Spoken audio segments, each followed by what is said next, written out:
লাইফস্টাইলে আপনাদের স্বাগত। আজকে আমি কচু শাক রান্না করে দেখাবো। কচু শাকটা কাটা আমি দেখাইনি, অন্য একদিন দেখিয়ে দেবো। কেটে ভালো করে ধুয়ে আমি কুকারে কিচ্ছু না, একটু জল দিয়ে 3-4টে সিটি দিয়ে জল ঝরিয়ে রেখেছি, সেদ্ধ করে রেখেছি। এর মধ্যে সমস্ত মশলা নিয়ে নিচ্ছি: হলুদ, আদা বাটা, ধনে গুঁড়ো, জিরে গুঁড়ো, কাশ্মীরি মির্চ, ঝাল লঙ্কার গুঁড়ো, ফোড়নের জন্য রেখেছি লঙ্কা আর তেজপাতা, ছোলা আর নারকেল। চলুন এবার আমি কচু শাক রান্না করব। আমি সর্ষের তেল দিয়েছি এবং এর মধ্যে শুকনো লঙ্কা আর তেজপাতা ফোড়ন দিয়ে দেবো। একটু গরম হবে। শুকনো লঙ্কা, তেজপাতা ফোড়ন দিয়ে দেব।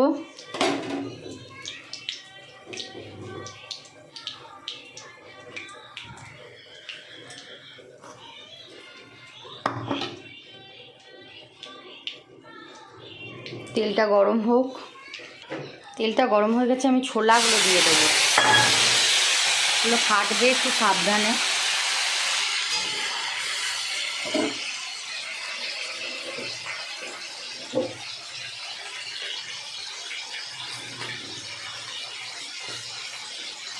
এর মধ্যে আমি মশলাটাও দিয়ে দেব, যাতে ছোলাটা কাঁচা না লাগে। মশলাটা দিয়ে দেব। 1 মিনিট। আমি মশলাটাকে এবার কষাবো। মশলাটাকে একবার বলে দিই আমি কি কি দিয়েছি: ধনে গুঁড়ো, জিরে গুঁড়ো, লঙ্কার গুঁড়ো, আদা বাটা সব একসঙ্গে দিয়ে দিয়েছি। আমি এটাকে ভালো করে কষাবো। খুব সিম্পল রান্নাটা, যে কেউ করতে পারবে। মশলাটাকে কষাবো, নিরামিষ রান্না। আমি একটু জল দিলাম, কারণ মশলাটা প্রচণ্ড শুকনো হয়ে গেছিলো, পুড়ে যেতে পারে, তার জন্য একটু জল দিয়ে মশলাটাকে কষাচ্ছি। একটু বেশি আঁচ করে কষাবো, যাতে কাঁচা গন্ধটা মিটে যায়। মশলাটা কষিয়ে ফিরে আসছি। দেখুন মশলাটা তেল ছেড়ে এসছে, জলটা শুকিয়ে তেলটা ছেড়ে এসছে। এই অবস্থায় আমি কচু শাকটা দিয়ে দেব। সেদ্ধ করা, খোসা ছাড়ানো সেদ্ধ করা, আমি কিচ্ছু দিইনি, নুনও শুদ্ধ দিইনি। সেদ্ধ করা কচু শাকটা দিয়ে দিলাম।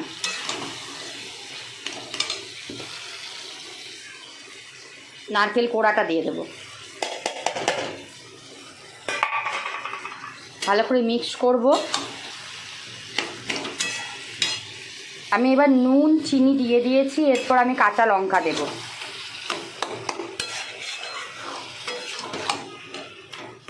এটা পুরোটা আমি এবার কষাবো অনেকক্ষণ ধরে। যে আগেই বলেছি, রান্নাতে একটু টাইম না দিলে রান্না ভালো হবে না।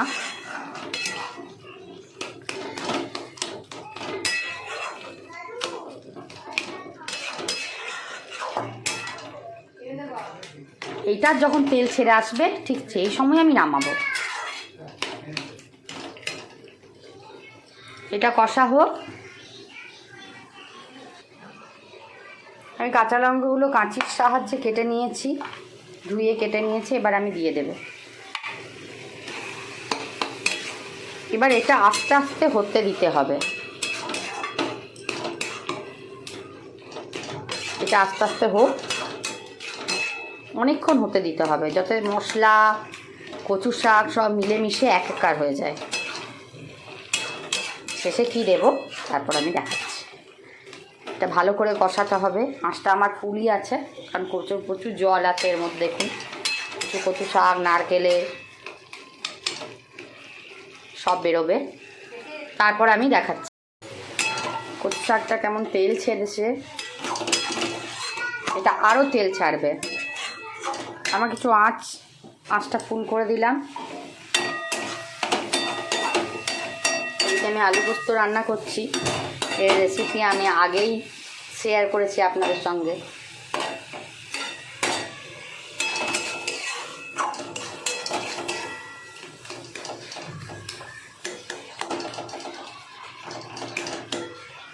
আর একটু তেল ছেড়ে আপনাদের সঙ্গে আবার দেখা হচ্ছে।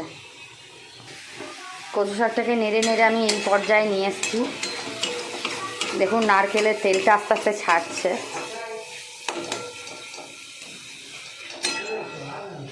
আপনারা এই ডিফারেন্সটা বুঝতে পারবেন যখন তেলটা ছেড়ে দেবে। একদম গলা কুটকুট করবে না, কোনো ভয়ের কিছু নেই। ওই সেদ্ধ প্রেশার কুকারে 5-6টা সিটি দেবেন একটু জল দিয়ে, ও গলা কুটকুট আর করবে না, জলটা পুরো ফেলে দিতে হবে। ফেলে দিয়েছি। দেখুন কালারটা কি সুন্দর হয়েছে। জানি না মোবাইলে কতটা ভালো কালার আসছে। দুর্দান্ত খেতে হয়, নিরামিষ তরকারি দুর্দান্ত খেতে হয়।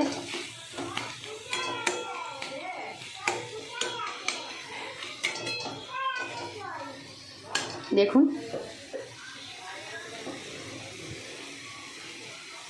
তেলটা কেমন ধারে ধারে ছেড়ে যাচ্ছে।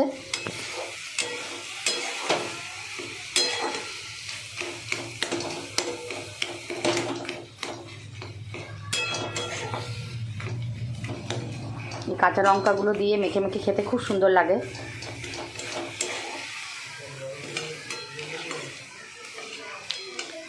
দেখুন দারুণ হয়েছে, খুব সুন্দর হয়েছে।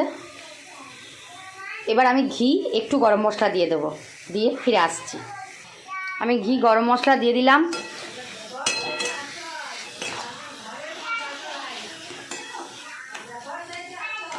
ঠিক আছে, হয়ে গেছে। এবার আমি নামিয়ে দেবো, নামিয়ে পরিবেশন করছি। দেখুন আমি পরিবেশন করে দিয়েছি। কচু শাক আমার রেডি। উপরে একটু গার্নিশের জন্যে নারকেল কোড়া ছড়িয়েছি, একটা কাঁচা লঙ্কা দিয়েছি। কেমন হয়েছে বলবেন। আমার ফেসবুক পেজটা অবশ্যই একটা ফলো করে দেবেন, লাইক করে দেবেন আর শেয়ার করবেন যদি ভালো লাগে রেসিপিটা। খুবই সাধারণভাবে করা, সবাই করতে পারবে। আর আমার ইউটিউব চ্যানেলটাও একটু শেয়ার করে দেবেন দয়া করে, তাহলে আমিও এগিয়ে যেতে পারবো। রেডি কচু শাকের ডালনা, যাই বলুন, কচু শাকের তরকারি, কচু শাকের ডালনা। Tata, bye bye.